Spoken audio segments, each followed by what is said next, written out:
오늘 보실 말씀은 지난 시간에 이어서 마태복음 2장입니다.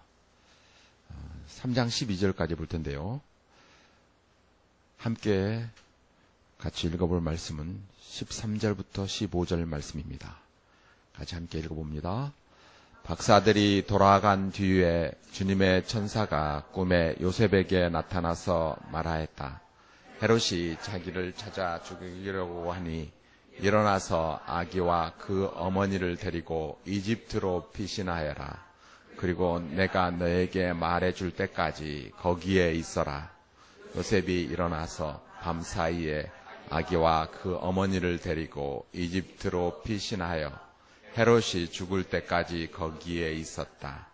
이것은 주님께서 애언자를 시켜서 말씀하신 바 내가 이집트에서 내 아들을 불러냈다 하신 말씀을 이루시려는 것이었다. 아멘. 더우신데 주님이 주신 은혜 받으러 오신 여러분, 옆에 분들과 함께 복을 나누십시오. 뭐라고 하시냐면요, 주님께서 함께 하십니다. 주님께서 형제님에게 함께 하십니다. 자매님께 함께 하십니다. 굉장히 중요한 말씀입니다. 이게 왜 마태복음을 가장 신약의 앞에 세웠을까요? 그거 생각해 보셨어요?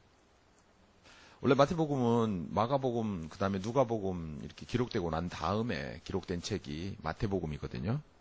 물론 요한복음보다는 한참 앞서 기록되어 있지만 공관복음이라고 한 복음서 중에서는 제일 마지막에 기록되어 있습니다.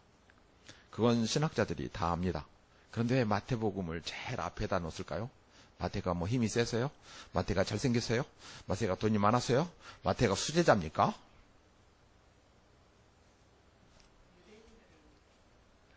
그렇게 하면 이제 유대인들한테 속습니다.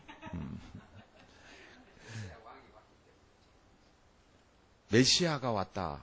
이게 이제 중요한 키이고요. 1장과 2장 때문에 그렇습니다. 1장이 전체를 이야기한다 했죠. 1장 말씀이 뭐였습니까? 임마누엘. 28장이 뭐였죠? 임마누엘. 임마누엘이 무슨 뜻이죠? 그 말씀 하셨잖아요, 옆에. 그렇죠? 네, 그렇습니다. 그래서 예수님 오시면서 바로 여러분과 우리와 함께 하시는 그분, 그래서 제일 먼저 신학자들이 마태복음을 가장 앞에 뒀다. 그래서 1장, 2장은 다른 복음서에 없는 아주 독특한 장입니다. 그리고 1장, 2장은 굉장히 어렵습니다. 왜냐하면 구약에 있는 내용, 창세전에 있었던 교회 하나님의 계획이 다 알고 난 뒤에 1장, 2장이 이해가 됩니다. 그래서 지금 여러분은 굉장히 어려운 부분을 지금 지나고 계신 겁니다. 오늘 보신 말씀은 이제 굉장히 중요하고요. 3장부터는 다른 복음서와 똑같이 이어집니다. 다른 복음서 뭐부터 이어지죠? 세례 요한의 하늘나라가 왔다. 그렇죠? 하늘나라는 예수님의 나라입니다. 다 똑같아요. 그래서 다른 부분들은, 그런데 1장, 2장만은 마태복음에 독특하고 다른 책에 없는 부분이 여기에 기록되어 있습니다. 특별히 우리가 눈여겨봐야 될 게요, 이겁니다. 세계화. 지금 용어로는 세계화예요. 제가 최근 용어로 바꿨습니다, 이걸. 예전에는 그런 게 있었죠. 이게 어떻게 보냐면 이게 똑같은 표시, 이퀄 표시로 제가 이렇게 설명을 적어놨습니다. 열방을 향한 구원의 역사가 하나님께서는 아브라함 부를 때부터 있었다. 그게 인류의 구원의 원 역사입니다. 원 역사이면서 구원의 원 역사입니다. 그래서 창세기는 1장부터 11장까지는 인류의 원 역사인데 타락의 원 역사이죠. 배신의 원 역사입니다. 근데 12장부터 인류의 원 역사인데 구원의 원 역사가 들어있습니다. 요셉부터 가면 가끔 가다 보면 이제 민족의 역사, 이스라엘 역사가 보이는 듯 합니다. 그렇게 되면 유대교에 속는 거고 캐톨릭에 속는 겁니다. 속으시면 안 됩니다. 마태복음도 꼭 그렇게 해서 정확히 봐야 됩니다. 족보가 들어있는 이유가 그렇고요. 그 족보가 유대인을 위한 족보가 아님을 분명히 보았습니다. 그렇죠? 유대인들이 족보를 기록했으면 아마도 다윗부터 기록했을지 몰라요. 앞에 있는 거 싹 제거하고. 그렇죠? 그런데 왜 그 천한 역사를 앞에다 14대를 질러 넣어왔고, 또 14대는 저주받은 역사를 기록해놨고, 또 14대는 고난 속에 있는 14대잖아요. 그러면서 거기에 그렇습니다. 희망의 역사, 예수님께서 주시는 열방을 향한 하나님의 구원의 역사가 그대로 들어있습니다. 그래서 마태복음이 독특한 겁니다. 족보 기록한데 저기 누가복음에도 기록되어 있습니다. 하지만 그것보다도 훨씬 더 시적으로 분명하게 표현됐습니다. 오늘 또 거기에 마찬가지로 읽어봐야 됩니다. 동방박사가 왔다는 것은 아무도 몰랐을 리가 없는데 그것을 껴내놓은 것은 인류를 향한 하나님의 구원의 원 역사가 이어진다는 것을 정확히 이야기해주고 있습니다. 세계화는 그래서 하나님 나라의 열방으로 확장입니다. 창세기에 이걸 분명하게 이야기해 주는데요. 구약의 넘에 빠지다 보면요, 이걸 잊어버려 버립니다.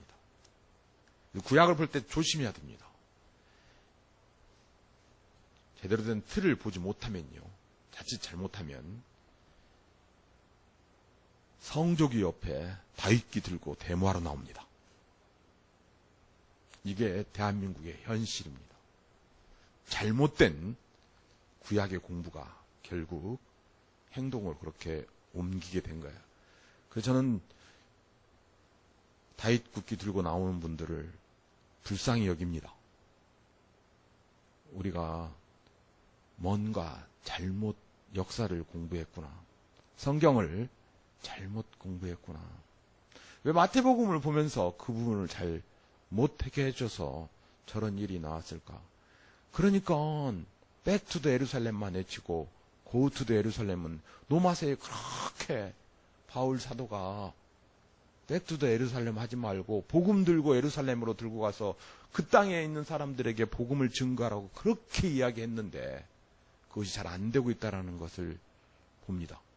그 일이 이루어지는데 그게 바로 노마서 12장부터 들어져 있는 노마서가 애언서로 자리 잡게 된 이유입니다. 근데 마태복음에 분명히 그게 들어 있습니다. 특히 오늘 볼 말씀은 그게 그대로 되어 있습니다. 모든 민족을 향한 하나님의 언약, 성취, 이게 바로 요새 말로 하면 세계화입니다. 근데 하나님께서는 이걸 한 번도 포기하신 적이 없습니다. 하나님의 주권 하에서 모든 나라가 돌아오기를 분명히 적어놨습니다. 이 11장까지 딱 보고 거기에서 아브라함을 보지 못하면 아브라함부터의 역사가 이스라엘 역사가 되고 마는 거죠. 그 11장이 분명히 타락한 인류는 하나님 은혜가 없었다면 배신하고 사탄이 간 그 길을 그대로 갈 수밖에 없는 어리석은 존재였다. 근데 하나님께서는 하나님 주권 내려놓으시지 않고 끝까지 하나님의 형상을 가진 우리 모두를 구원하시려고 계속 은혜를 베푸셨고 예수님께서 오셔서 그걸 그대로 세계로 확장시켰다. 이게 세계화입니다. 그래서 율법에 머물리면 안 되고요. 구약에 묻히면 안 됩니다. 갇히면 절대 안 됩니다. 그렇게 되면요, 성경 공부를 많이 해놓고 교만에 빠지게 됩니다. 내가 성경 지식을 잘 안다고 생각하는 그 아집에 빠지게 됩니다. 분명하게 알아야 됩니다. 마태복음을 처음에 기록한 이유, 1장, 2장 때문이고 1장, 2장 속에 그 내용이 그대로 들어있습니다. 우리는 그걸 봐야 됩니다. 그래야 예수님께서 인자로 오신, 그래야 망해버린 이스라엘을 다시 복음으로 찾기 위해서 그 땅에 가서 복음을 증거해야 되는, 동방박사가 그들을 깨워서 일깨웠던 것처럼 헤롯이 당황하고 예루살렘 백성들이 당황하면서 복음을 받아들여야 된다는 사실을 깨달았을 때 그들의 사명이 곧 성전만이 아니라 살아계신 예수님을 받아들이며 예수님 안에 살아가는 것이 올바른 역사라는 것을 정확히 봐야 되고, 교회는 세계와 하나님께서 열방을 향한 그 구원 계획을 계속하고 계시다는 것을 분명히 알아야 됩니다. 오늘 본문 말씀에는 이 말씀을 그대로 보여줍니다.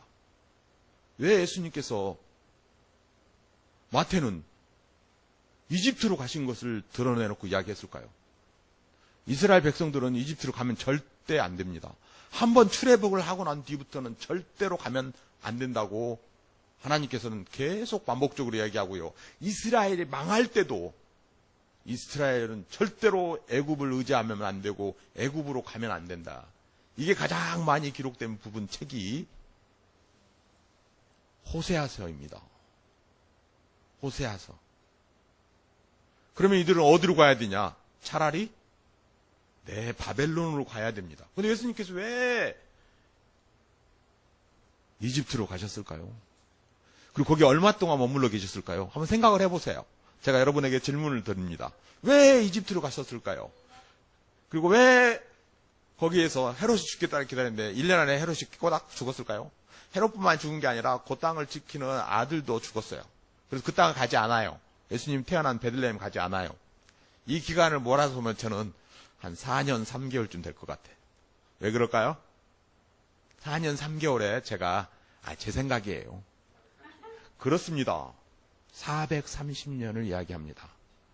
가나안 땅을 출가나안해서 하나님의 믿음을 가진 사람은 애굽 땅에 430년 동안 있고 거기서 또 출애굽해야 됩니다. 그리고 또 거기서 출가나안해서 바벨론으로 갔다가 또 출바벨론 해가지고 또 가나안 땅으로 와서 성전이 지어지길. 자, 출할 때마다 계속 부서지고 새로 세워지고 부서지고 새로 세워지는 게 바로 하나님의 주권인 성막이며 성전이고요. 마침내 그럴 필요가 전혀 없는 때가 온다. 언제? 예수님이 오셨을 때 산 성전이, 산 성막이 이제 완성되어졌을 때. 오늘 마태는 이 이야기를 하고 싶은 겁니다. 오늘 출애굽 이야기도 하고요. 출바벨론 이야기도 합니다. 짧은 공생의 기간 동안에 예수님께서는 이걸 다 거쳐야 돼요. 그래서 어떤 분은 공생의 기간이 3년이다 자꾸 이야기하는데, 참 그러면 구약에 가두는 겁니다. 그리고 또 율법에 가두는 겁니다. 예수님은 태어나실 때부터 한 번도 하나님으로 안 사신 적이 없다니까요. 아니, 태어나자마자 얼마 되지도 않은 말 구유에 있는 그걸 경배하러 누가 왔다고요? 네, 600년 동안 기다린 그 후손들이 왔다고요. 뭐하러요?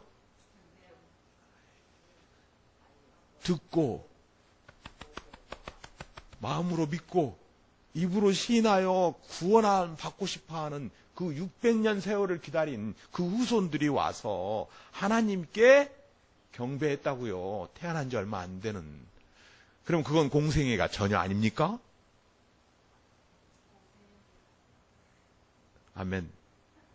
예수님께서 이집트로 가신 것도 공생애라는 겁니다. 마태는 왜요? 거기에 하나님의 구원 계획이 변한 적이 한 번도 없었다. 아브라함을 부르고 거기에 야곱의 12 자녀들을 데리고 이집트에 가서 머무른 때도 다 하나님께서 하신 일이고, 다시 태어나자마자 예수님을 이집트에 보낸 것도 하나님이시고, 거기에 있다가 출애굽하게 하신 것도 하나님이시다. 이 이야기를 마태는 하고 싶은 겁니다. 그래서 성경을 좀 갇히지 말고 큰 눈으로 보면서, 그렇다고 해서 막 과대 해석하거나 비틀거나, 그렇죠? 학대 해석하면 안 되고요. 정확히 그 글자를 왜 하나님께서 이렇게 하셨을까, 그 심정을 보면서 해석을 하는 게 올바르게 보는 내용입니다. 자, 제가 10마당으로 이렇게 나누고, 여기 예수님께서 이걸 이렇게 하시는 이 길을 지금 이 마태복음에 이 길을 기록해놨다라는 거예요. 놀라웠게. 출애굽 하던 그 길을 예수님께서 다시 갔다가 다시 돌아오시면서 그 일을 하신다. 그리고 예언된 대로 중간사 부분요, 인자로 오셔서 실제 이스라엘 땅에 사역을 하시는 그 기간이 3년 이렇게 보면 됩니다. 그래서 예수님께서 성인으로서 이제 마지막 사역을 할 때 3년, 그것을 우리는 이제 공생애라고 이야기하는데요. 그걸 하시기 위해서 예수님께서 진짜 인자로 오신 것을 정확히 이루신다. 그 목적도 있습니다. 예수님께서 3년 동안 사역을 하실 때 이게 바로 교회 사역입니다. 그래서 공생의 사역이라면 안 되고 바로 예수님께서 창세 전에 하나님께서 계획하신 그 교회 사역을 3년 동안, 3년 반가량 이 땅에서 하셨다. 교회의 주인으로서 하셨다. 하지만 하나님으로서 공생애는 태어나시면서부터 계속해 오셨다. 그것을 그대로 오늘 여러분이 본문 중에 본 내용이 바로 그 내용입니다. 이 내용은 출애굽을 시킨 목적을 가장 많이 기록한 책이 어디라겠죠? 호세아라 했습니다. 호세아 내용을 보면요, 슬픈 내용이고요, 너무나 야한 내용들이 많았어요. 그래서 이스라엘 백성들은 이 성인이 되지 않으면 이 호세아서를 잘 보지 못했습니다. 예수님 이름이 호세아입니다. 그리고 북이스라엘의 마지막 선지자입니다. 호세아가. 오늘 공교롭게요, 북이스라엘의 마지막 선지자 이름이 나오고요, 남유대의 마지막 선지자 이름이 나옵니다. 말라기라 하면 큰일 납니다. 에레미야입니다. 에레미야. 그 두 이름이 나옵니다. 마태가 몰랐을까요? 정확히 두 선지자 이름을 이야기하면서 이 선지자 이야기한 이유가 바로 그겁니다. 이스라엘은 망했다. 북쪽 망하더니만 150년 뒤에 남유대도 망했다. 다 없어졌다. 그런데 하나님은 오늘 2부 예배 때 또 볼 텐데요, 하나님께서 그렇게 이야기하십니다. 야곱을 부르실 때, 야곱아 야곱아 너 이집트 가는 것을 두려워하지 말아라. 내가 너와 함께 430년 동안 거기 있겠다. 그럽니다. 28장 14절 지난주에 말씀 뭐였습니까? 너로 인하여 모든 민족이 복을 받겠다. 그렇죠? 네, 그 하나님께서 지금 조그마한 12지파 가족들을 이끌고 하나님께서요, 구역장 하시러 가는 거예요. 그렇죠? 네. 구역장 정원이 12명이잖아요. 그렇죠? 네, 12가정. 네, 거기 데리고 가요. 구역장 하시러 가요. 그래, 작다고 너무나 슬퍼하지 마세요. 우리는 굉장히 큰 거예요, 지금. 네. 그렇죠? 하나님을 너무 정확하게, 그리고 거기서 430년 동안 예수님, 그래서 제가 보기엔 한 4년 3개월 거기 사시지 않았나. 그리고 거기서 나오시는 거예요. 거기에서 나와셔서 그 가나안 땅으로 돌아가셔서 그들을 너무 사랑했다고 막 호세아서에 그렇게 기록돼 있어요. 그 표현이요, 여자분들을 가면 남자들은 잘 이해를 못해. 여자분들은 호세아서 읽어보면요, 잘 이해할 수 있어요. 여기 있는 내용, 이 내용이 바로 그 내용이에요. 우리 호세아서 여기 인용한 이 내용을 한번 읽어봐야 돼. 읽어볼 때 참고로 요 호세아는 하나님을 비유하고요, 요 부인 고멜이라고 써져 있는데 제사장 딸이에요. 그래서 태생적으로 X야. XX야. 그리고 그게 몸에 죄로 남아있어. 그래서 그것 때문에 남편의 사랑을 받아들이지 못해. 애를 셋까지 낳는데도 그 천성적인 그 반역의 피를, 우상의 피를, 그래서 그 남편을 버리고 떠나버리자 하나님께서 불러요. 아니, 호세아에게 돈 주고 사오라 해요. 이게 구속입니다. 구속이라는 게 이렇게 확 밧줄로 묶는 게 아니고, 그 벗어나지 못하니까 보상을 치르고서라도, 어떠한 보상을 치르고서라도 데리고 빼내는 거예요. 그럼 여기에 예수님이 어떻게 돌아가실지를 정확히 보여주는 겁니다. 우리가 죄에서 벗어날 수가 없으니까 예수님을 죽이셔갖고, 예수님 죽어버리고, 예수님이 죽으신 이유가 바로 우리의 핏값입니다. 죄값입니다. 그걸 지금 이야기하시는 거예요. 찾아와라. 근데 그 아들 이야기, 애기 이야기 다 여기서 나옵니다. 결혼 이야기, 눈물 나는 결혼 이야기, 눈물 나는 아내를 사랑하는 이야기, 호세아가 실제 현실 상황에서 겪는 이야기. 그러면서 하나님께서 사랑 고백을 해요. 이게 눈물겨운 사랑 이야기예요. 이게 이제 1절부터 쭉 들어오는데, 오늘은 마태가 1절만 이야기했어요. 왜? 뒤에 나가면 자기 눈물 날까봐 그런 건지 못 기록했어. 그리고 이 뒷부분은 이야기하면 안 돼. 뒷부분 이야기하면 있잖아요. 막 원색적인 표현이 나와요. 그래서 4절만 제가 기록해놨습니다. 한번 읽어볼까요? 시작. 이스라엘이 어린아이일 때 내가 그를 사랑하여 내 아들을 이집트에서 불러냈다.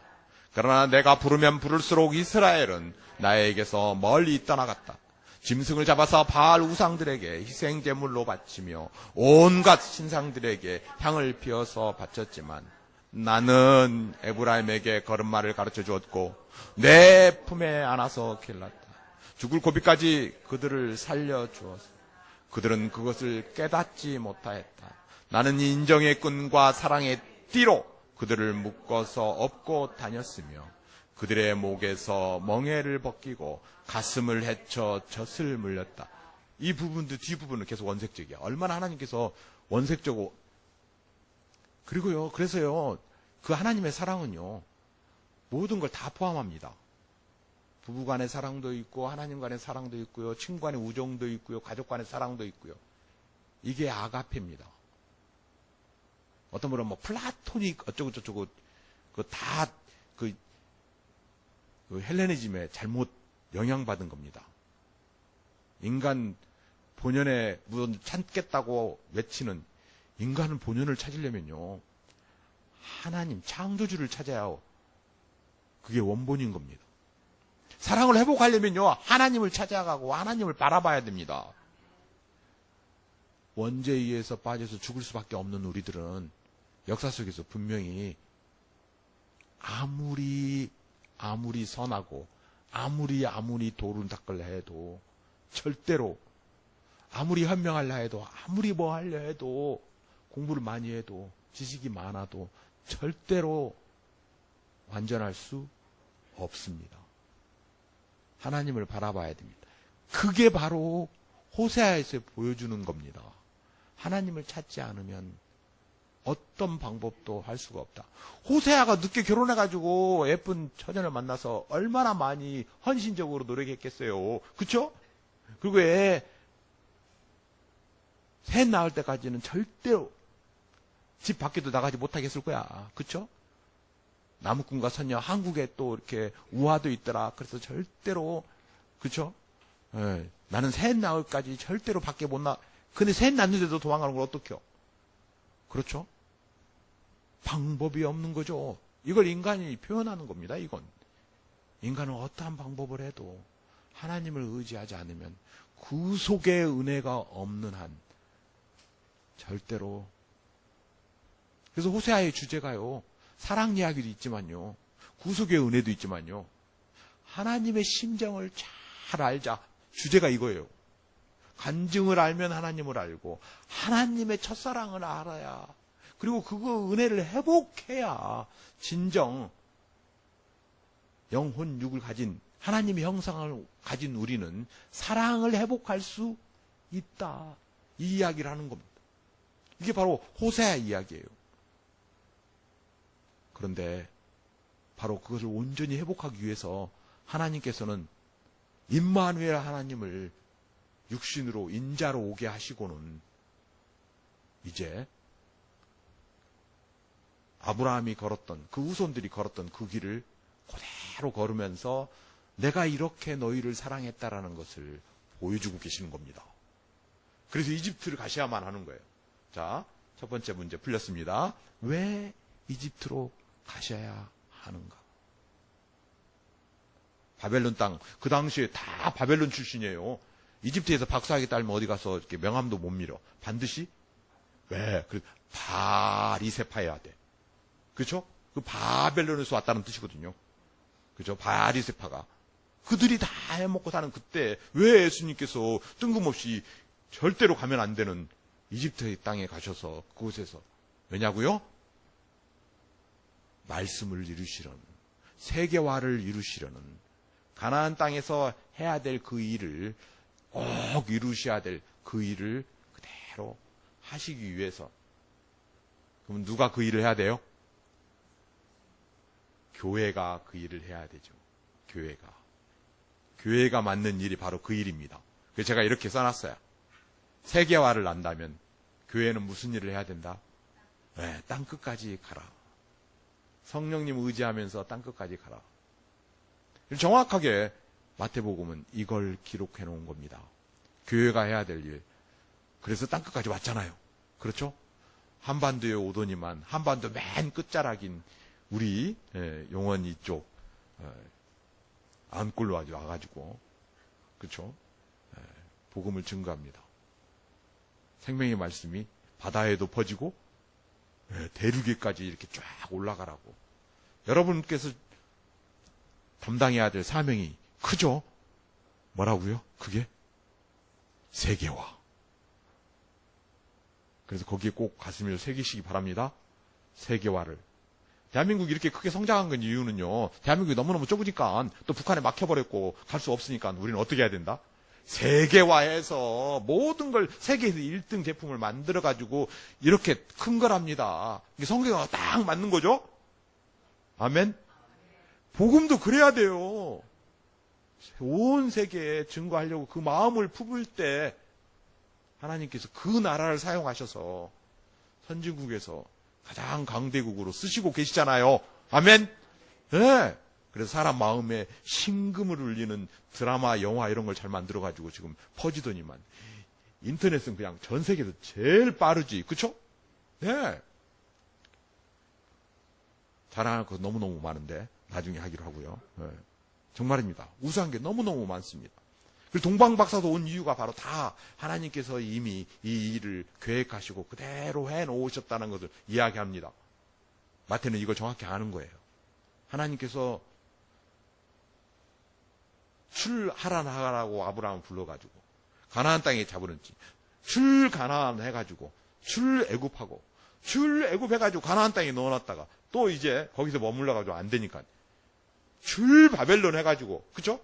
출가나안 출바벨론 하더니 그리고 예수님 기다리라고 성전 지어야 예수님이 오시니까 그렇죠. 출바벨론 해가지고 성전 짓게 하고 이게 구약이 풀려야 되는 겁니다. 세계화로 봐야 이게 파란도 보이고 가나안도 보이고 애굽도 보이고 그렇죠? 또 가나안도 보이고 아니 구역들 데리고 가신 하나님이 12 그 부족장들 데리고 가신 하나님이 다 망가뜨리고요.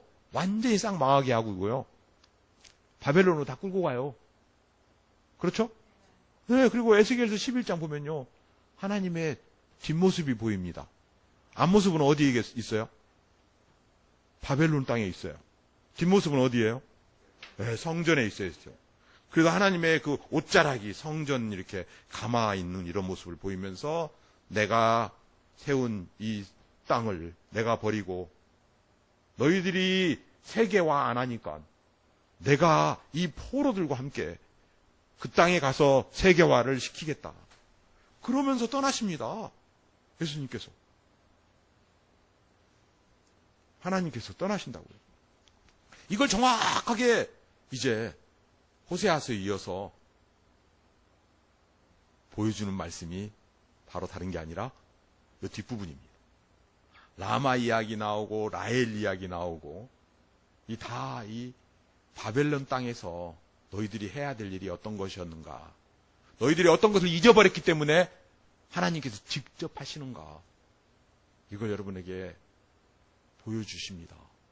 마태는 이걸 이야기하고 싶은 겁니다.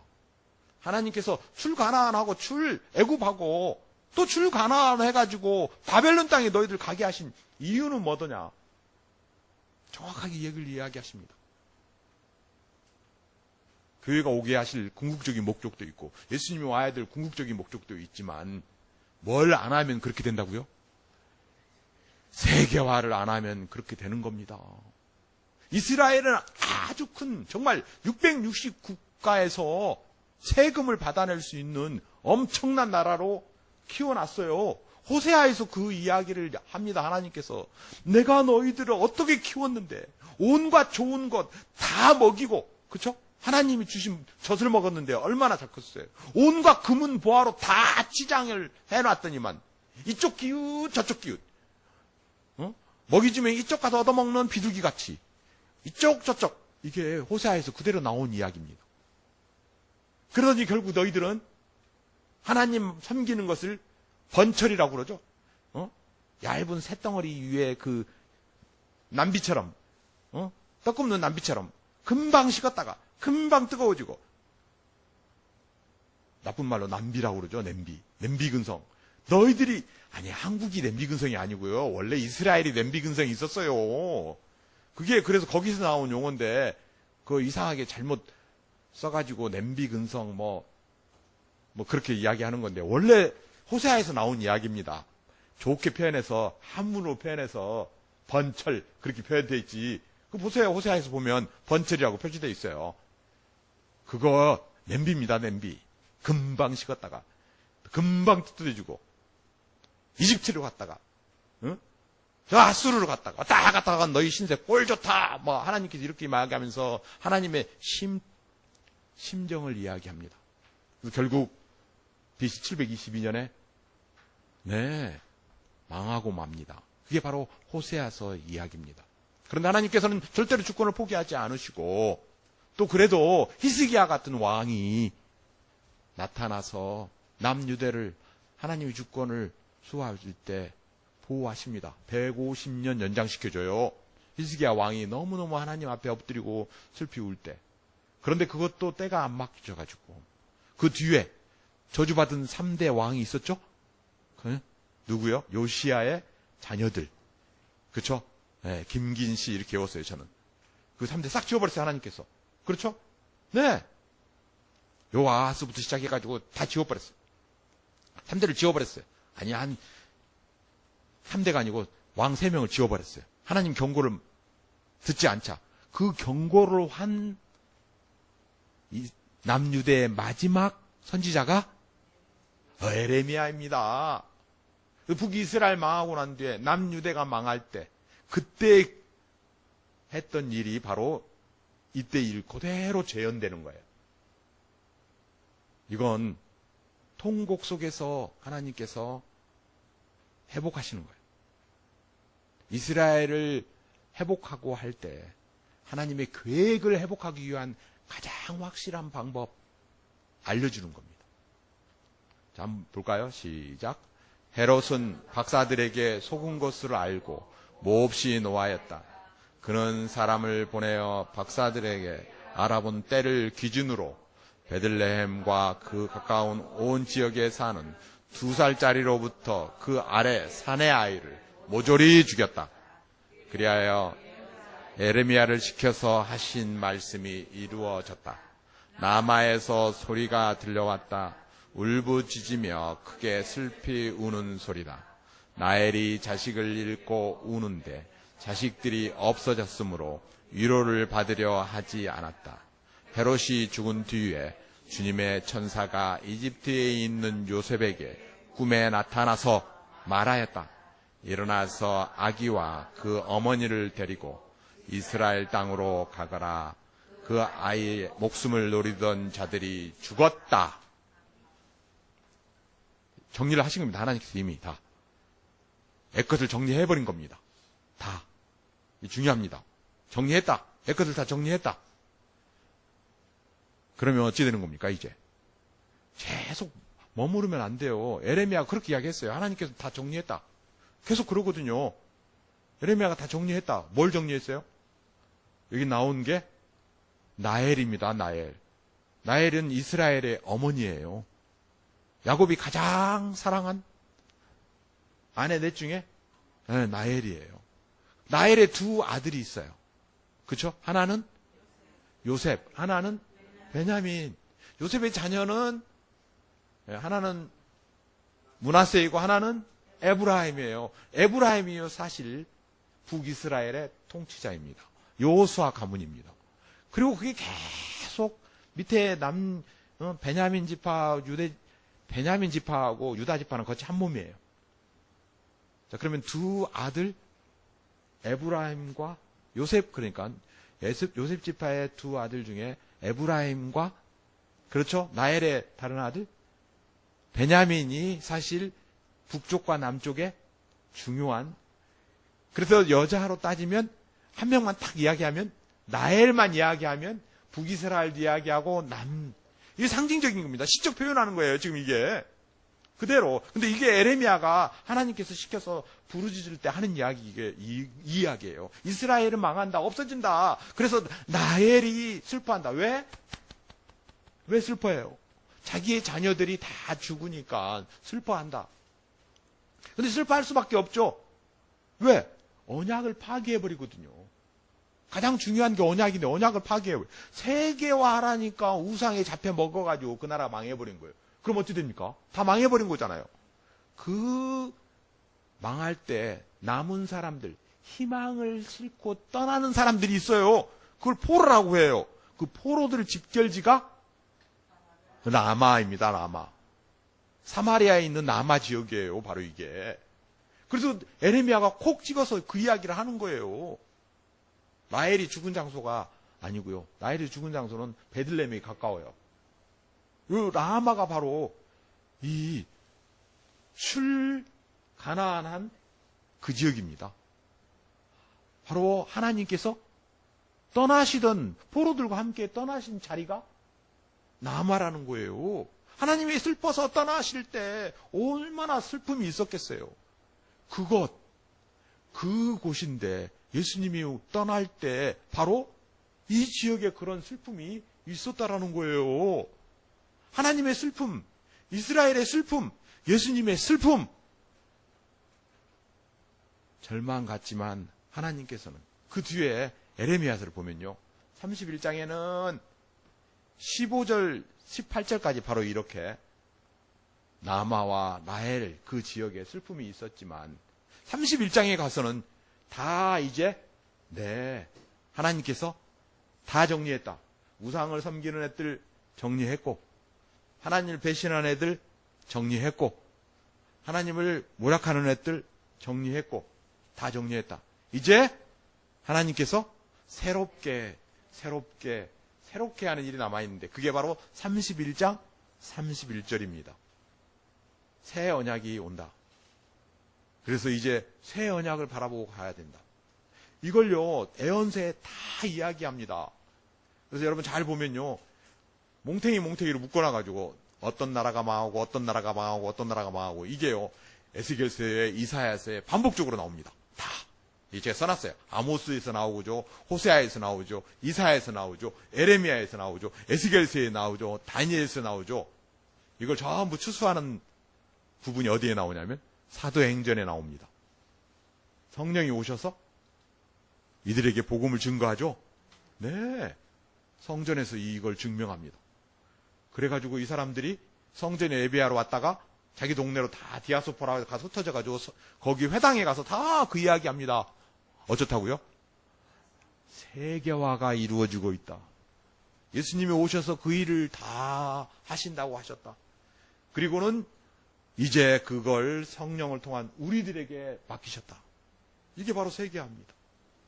이스라엘이 아브라함을 바벨론에 부를 때부터 시작해서, 아니 저 바벨론 땅에서 화란에서 쭉 갈대아 우르서부터 쭉 부르기 시작해서 가나안 땅에 자리 잡고 있던 때부터 그 온 백내 하나님께서는 이리 움직이고 저리 움직이면서 따라가면서 움직이면서 계속 포기하지 않으시고 계속 그 일을 하셨는데, 그 일이 바로 열방이 주님께 돌아오게 하는 그 일, 그 일을 그대로 하신다. 이거 바울이 정확히 알아보고요. 아니, 스데반이 정확히 알아봤죠. 스데반의 설교에 나온 이야기입니다. 이 이야기가 그대로. 제가 지금 금방 스데반의 설교를 아주 짧게 요약해서 드렸고요. 그 스데반을 죽이려고 돌 들고 서 있던 그 바울이 그걸 듣고요, 평생을 못 잊어요. 생각해 보세요. 그 엄청난 하나님의 비밀을 이야기했는데 그 자기 친구를 죽여버렸으니 잊을 수 있겠어요? 그래서 개수 중에 개수요? 네, 이야기하는 이유가 그겁니다. 내가 하나님을 어떻게 보냐 하는 이유가 바로 그겁니다. 그 여러분 절대로 잊으면 안 됩니다. 우리는 바로 그 은혜, 하나님께서 포기 않으시고 끝까지 신실하시게 지키시는 그 은혜로 완성하신 이 새 언약을 통하여 그대로 이루어졌다. 망하게 하는 이유가 있어요. 가나안 땅이 망하는 그 이유는 분명했지만요, 그 주변국도 다 망하는데 망한 게 아니고요, 통곡하면서 누구를 바라봐야 돼요? 자기 죄를 바라보면서 하나님께 돌아오게 하는 그 은혜가 정확히 들어있는 겁니다. 그래서 바로 오늘 마태복음에 있는 그 2장 라마에서 슬퍼하는, 통곡하는 라헬의 울음소리를 시적으로 표현하면서 에레미야 31장 그걸 그대로 기록한 겁니다. 그대로 31장. 그러면서 새 언약이 바로 예수님의 십자가, 그것이 바로 세계화를, 열방을 구원하는 오직 유일한 절대 진리라는 것을 정확히 이야기해주고 있는 겁니다. 그런데 이 예수님이 어디에서 자라야 돼요? 네, 나사렛에서 자라야 된다. 이건 이사야서 11장에 기록되어 있습니다. 그렇습니다. 여기 11장 1절 써놨죠? 이새 줄기에서 한 싹이 나고 그 뿌리에서 한 가지가 나서, 이 한 가지라는 게 뜻이 나사렛이라는 뜻입니다. 새순의 나라는 어디서부터 시작돼야 된다고요? 나사렛부터 시작돼야 돼요. 근데 공교롭게 요셉과 마리아의 고향이 어디예요? 나사렛입니다. 그런데 애 낳으러 베들레헴으로 온 거예요. 해필이면 그 왔다가 고향으로 돌아가려 했는데 못 돌아간 거죠? 그걸 기록하고 싶은 거예요. 마태는 하나님 은혜로 그들을 거기에, 왜? 공적 임무를 수행해야 되니까. 예수님이니까. 그렇죠? 동방박사의 경배도 받으시고 이스라엘을 통하여서 하나님께서 그 창세전에 있었던 하나님의 큰 교회를 보내겠다는 그 계획이 이제나 저제나 동일하시는 하나님이 아브라함을 통하여 그걸 다 하게 했던 그것을 예수님께서 이제 다 추수하는 그 입장에서 전부 다 추수하면서 온 세계로 열방을 구원하는 그 구원 계획이 이루어진다. 아브라함부터 시작했던 그 구원 계획이 결실을 못하여서 그 후손들이 우상을 섬겨서 망했지만 예수님께서 인자의 모습으로 오셔서 그 모든 지역을 다 섭렵하시면서 그대로 다 완성하시는 그 일이 이루어져서 사시는 데가 나사렛. 그러니까 다 이미 예수님 오실 자라날 장소까지 이미 하나님께서는 계획하고 계셨다. 이게 엄청난 길입니다. 이 길이 바로 이 임신한 몸으로 여기 와가지고, 그렇죠? 여기를 거쳐가지고 여기 계시다가 이집트까지 갔다가 다시 여기 밑으로 쭉 내려갔다가 다시 여기로 가려 했겠죠. 가까우니까. 나사렛보다는 여기 베르들레헴이 훨씬 가깝잖아요. 그렇죠? 네. 또 아기가 태어난 고향인데, 근데 여기 보니까 이때가 사정이 별로 안 좋더라는 거예요. 어떤 사정이냐? 그때 보니까 이 아비보다 더 악한, 헤롯도 악한데 그 더 악한 분봉왕이 집권하고 있는 거예요. 여기에 그 왕 이름이 아켈라오라는 6월절 소요 사태 때요. 사건 진압한다고 3,000명을 한꺼번에 죽여버린 악나라는 왕. 나중에 쫓겨납니다. 왕도 못 됩니다. 근데 그때 집권한 거야. 겹친 거죠. 우연히 계속 겹치는 거지 지금. 해필이면 꼭 나사렛 출신 요셉과 마리아. 근데 거기에 꼭 다윗 지파. 그쵸? 예. 네. 요셉은 누구 지파? 아내는 모르세요? 둘 다 다윗 후손들인데 하나는 솔로몬 후손이고 하나는 나단의 후손이에요. 예. 그런데 같은 다윗의 후손. 근데 또 해필이면 꼭 나사렛에 살아야 돼. 그쵸? 이사야에서 보고 내가 혹시 하나님의 아들 하나님을 낳을까라는 기대를 거기 살았다면 그건 또 엄청난 건 그건 아니겠죠? 네, 근데 거기 살았단 말입니다. 그럼 또 해필하면 또 애 낳으려고 어디로 와요? 다윗의 고향으로 또 왔어. 근데 그거 해필이면 또 거기에 또 나헬의 무덤도 거기 있고 나헬의 슬픔도 있는데 바벨론 땅에 가는 모든 포로들의 집결지였네. 그렇죠? 네. 근데 이 나사렛 땅은요. 스바냐서를 기억해야 됩니다. 하나님께서 이미 감춰주시고 숨겨주신다는, 그리고 그로 인하여서 기뻐한다는. 그래서 여러분인 줄 알았죠? 막 찬송가도 막 CCM도 부르고 그러잖아요. 뭐 돌아온 너를 위하여 뭐 기뻐하며 즐거워하리라 막 그런 노래도 부르잖아요. 그것도 뭐 어떻게 면에서는 우리를 뜻하기도 하죠. 근데 여기는 정확히 누구를 뜻한다? 예수님을 뜻합니다. 거기 감춰주신 거예요. 나사렛 땅에 감춰주시고 거기에서 성장하게끔. 그러면서 누가복음 보면 유년 시절을 여기에서 안전하게 지내게 된. 그래서 이 베들레헴은 이미 성전이 지어질 것을 예견하고 그 땅에서 예수님이 나셔야 되고, 성장은 바로 다윗의 후손, 그쵸? 이 땅에서 자라나서 작은 마을에서 감춰주시고 숨겨주시는 그분이 거기에서 낮아짐을 심을 몸으로 행하시고 겸손과 또 멸시를 이기시는 바로 나사렛 예수님이십니다. 낮은 곳에서 오셔서 하나님의 뜻을 펼쳐야 될 그분이 그곳에서 성장했다는 거예요. 언제까지요? 30세까지. 그렇죠? 네. 왜 하필이면 꼭 30세예요? 몰라요. 그런데 하나님께서 신호를 보내시죠? 그 신호가 여러분이 알고 있는 회개하여라. 네. 이게 바로 천둥처럼 외치는 자의 소리가 나타난 겁니다. 그래서 1장, 2장은, 마태복음 1장, 2장은 제가 보기에는 마태가 의도적으로 기록한 게 절대 아닙니다. 그래서 신학자들이 너무나 많이 오해를 하고 있어요. 너무나 많이. 그래서 우리가 알고 있는 성경의 큰 학자라는 분, 성경을 많이 읽었다는 분도 다 막 이 부분을 막 오해해가지고, 임마누엘도 뭐 잘못 표현해가지고 뭐 오해로 표현하고, 그쵸? 나헬의 슬픔도 오해로 표현하고, 또 뭐 마태가 뭐 잘못 알고 잘못 인용했다고 막 하기도 하고. 사람의 눈으로 보면 그렇게 보입니다. 그러나 창세기부터 구약 전체를 보면요, 이렇게 8구련을 이렇게 나눌 수 있습니다. 창세기부터 출애굽기, 레위기, 신명기, 에레미야, 포로기, 그리고 쭉 중간사 그 부분까지 쭉 보면요, 예수님께서는 태어나실서부터 공생애를 살으셨습니다. 하나님의 계획을 완성하러, 그리고 그 땅에서 그 일을 계속하고 계셨습니다. 누가 보면 그걸 전혀 12살 때 이야기를 기록해 놓고 그것도 바로 하나님께서 하신 일이라고 분명히 말씀해 주고 계시죠. 그리고 교회를 오게 하는 일이 일어납니다.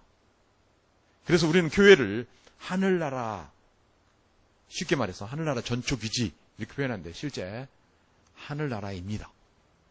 여기서 그래서 성결하고 정결하게 회개하면서 살아야 됩니다. 이게 정확히 보여주는 거예요. 그래서 이때부터 교회가 열렸다, 교회가 왔다, 이 이야기를 하고 싶었는데 그 이야기를 세례자 요한이 이렇게 표현합니다. 한번 읽어볼까요? 시작. 그 무렵에 세례자 요한이 나타나서 유대 광야에서 선포하여 말하기를 회개하여라, 하늘나라가 가까이 왔다 하였다. 이 사람을 두고 예언자 이사야는 이렇게 말하였다. 광야에서 외치는 이의 소리가 있다. 너희는 주님의 길을 예비하고 그의 길을 곧게 하여라. 무슨 길이라고요? 무슨 길? 네. 어떤 일? 세순의 나라가 뭘로 바뀐다? 교회로 바뀐다. 교회로 바뀐다. 이 가는 길을 너희들은 예비하여라. 이 길을 가는 길은 어떠한 방법밖에 없다? 네. 회개하는 방법밖에 없다. 이겁니다. 그래서 교회에 오면 가장 먼저 해야 될 일이 회개하는 일입니다. 그래서 여러분도 오시면 오늘 또 우리 보지사님 기도할 때 알고 모르고 지은 모든 죄 주님 용서하여 주시옵소서. 그리고 우리 대표 기도하시는 모든 분들이 공통적인 거 있죠? 네, 회개합니다. 다 이겁니다. 진정으로 주님, 제가 지난 일주일 동안 주님 은혜 임마누엘 주님과 함께 하면서 살았지만 혹시 주님 보시기에 불편한 일 있으면 이 순간 용서해 주시고 저희들이 드리는 예배를 주님 기뻐 받아주시고 은혜를 베풀어 주십시오 라고 기도했죠. 저도 마찬가지입니다. 똑같은 방법. 왜? 그게 절대 진리이기 때문에 그 방법을 택하는 겁니다. 그럼 지금 주님의 길, 교회 사역이 이제 회개와 함께 열렸다.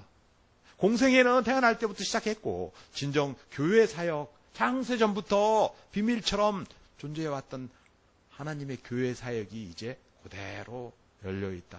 4절 봅니다. 요한은 낙타 털옷을 입고 허리에는 가죽들을 띠었다. 그의 식물은 메뚜기와 들뿌리였다. 그때 예루살렘과 온 유대와 요단강 부근 사람들이 다 요단에게로 나와서 자기들의 죄를 자백하며 요단강에서 그에게 세례를 받았다. 요한은 많은 바리새파 사람들과 바세두케아 사람들에게 세례를 받으러 오는 것을 보고 그들에게 말하였다. 독사의 자식들아, 누가 너희에게 닥쳐야 할 징벌을 일러주더냐. 그들도 주님께 돌아올 수 있는 길이 열려있다 이러죠. 그러니까 모든 하나님의 형상을 가진 사람들은 회개의 길이 열려있고 하늘나라에 들어올 수 있는 자격들이 있다. 하나님의 형상이기 때문에. 그렇죠? 들을 귀 있는 사람은 들을지어다. 하나님께서 모든 사람에게 알려주신 이야기고요. 바로 이사야에서는 이 들을 귀가 멈추게 하는 일이 이사야의 일이었거든요. 그런데 누가 깨웠어요? 예수님이 오셔서 깨우신다. 다 들을 귀를 이제 열게 하셨다. 절대 진리인 복음을 듣고 오시고 죽으시고 부활하시고 승천하시고 다시 오실 이 예수님만 이 일을 하신다. 이걸 알려주십니다. 그럼 우리는 교회 안에서 회개와 함께 하나님이 주시는 은혜 속에서 열매를 맺으면서 살게 돼 있다. 열매를 맺는다. 한번 볼까요? 시작. 회개에 알맞은 열매를 맺어라. 그리고 너희는 속으로 주저넘게 아브라함이 우리 조상이다 하고 말할 생각하지 말아라. 내가 너희에게 말한다. 하나님께서는 이 돌들도 아브라함 자손을 만드실 수 있다. 도끼를 이미 나무 뿌리에 갖다 놓았으니 좋은 열매를 맺지 않는 나무는 다 찍어서 불 속에 던져질 것이다. 나는 너희를 회개시키려고 물로 세례를 준다. 내 뒤에 오시는 분은 나보다 더 능력이 있는 분이시다. 나는 그의 신을 들고 다닐 조차 없다. 그는 너희에게 성령과 불로 세례를 주실 것이다. 그의 손에 키를 들고 있으니 다장마당을 깨끗이 하여 알곡은 곳간에 모아드리고 쭉정이는 꺼지지 않는 불에 데우실 것이다.